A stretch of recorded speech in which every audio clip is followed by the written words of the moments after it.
Bon Max, j'ai repensé à ce que tu disais dans la dernière vidéo. Du coup, j'ai regardé et je me suis mis dans une vidéo de visualisation pour vraiment me mettre dans ma course. Franchement, je me sentais super bien.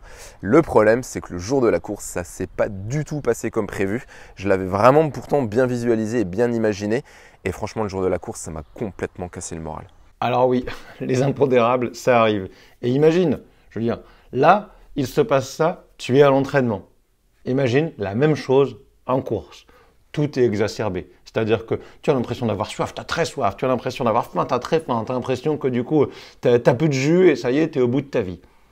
Combien d'athlètes peuvent décrire dans leur récit de course et quand ils font leur résumé, ils sont passés par tous les états, c'est-à-dire de l'euphorie du départ jusqu'à la croyance que tout va bien se passer, jusqu'à au milieu du vélo où c'était le bout de la vie, où finalement ils ont revécu une fois qu'ils ont revu leur famille ou leurs proches au bord de la route au moment de la T2, puis ils ont ressombré.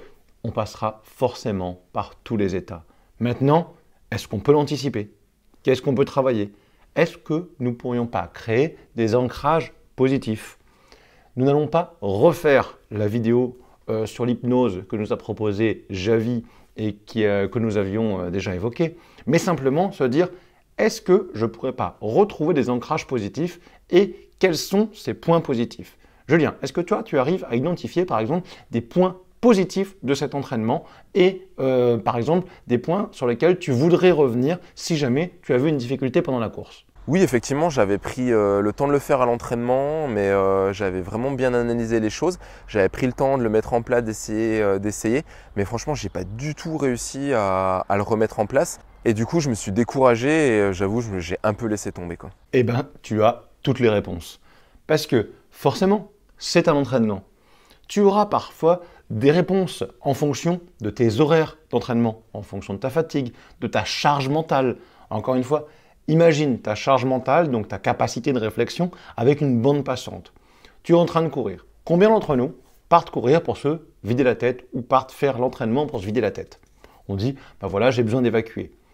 C'est normal. Par contre, à ce moment-là, il va falloir retrouver cet état justement de côté positif. Il sera primordial que tu puisses, pendant la course, savoir que parfois tu peux aller très vite retrouver un petit peu de positif. Parfois, ça prendra plus de temps. Et on va s'exercer justement à retrouver ces parties-là et avoir des ancrages qui seront différents en fonction de tes heures d'entraînement, en fonction de ta fatigue, en fonction de où tu vas te trouver et en fonction de ton état mental. Par rapport à ça, tu sais qu'il y a des adjuvants. Ces adjuvants, ça peut être par exemple la respiration, quelque chose de fixe. Ou ça peut être des impondérables où tu sais que dans une certaine position, typiquement, un athlète peut parfois se dire « j'arrive à me recentrer quand je me mets en position aéro, je suis posé justement sur mon guidon, j'arrive à me relâcher et là je retrouve une sensation ». Ou à l'inverse, je me focalise par exemple sur un bruit et je veux me focaliser sur un bruit, le bruit de ma foulée quand je suis en train de courir. Beaucoup d'entre nous écoutent par exemple la façon, les bulles qu'on peut avoir justement dans l'eau quand on est en train de nager. Ça peut être énormément d'éléments. Ces éléments, on doit les identifier au préalable. On doit pouvoir retrouver cette sensation. Et c'est ça qui sera très important.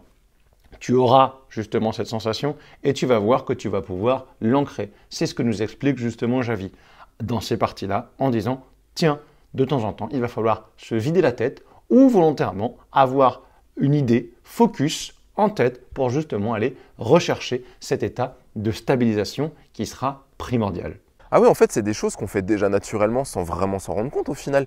Mais est-ce qu'on peut finalement le refaire à la demande sans avoir à y penser? Eh bien, tu as déjà la réponse.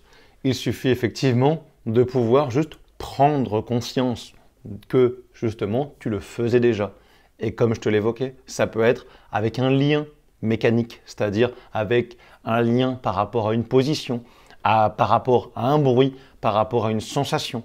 Et ces rapports et ces petits liens vont te permettre de retrouver justement cette mise en auto-hypnose pour retrouver cet état mental de diminution de charge mentale et retrouver ce bien-être que tu avais à l'entraînement et que tu as réussi à retrouver pendant la course. La solution, elle est déjà en toi.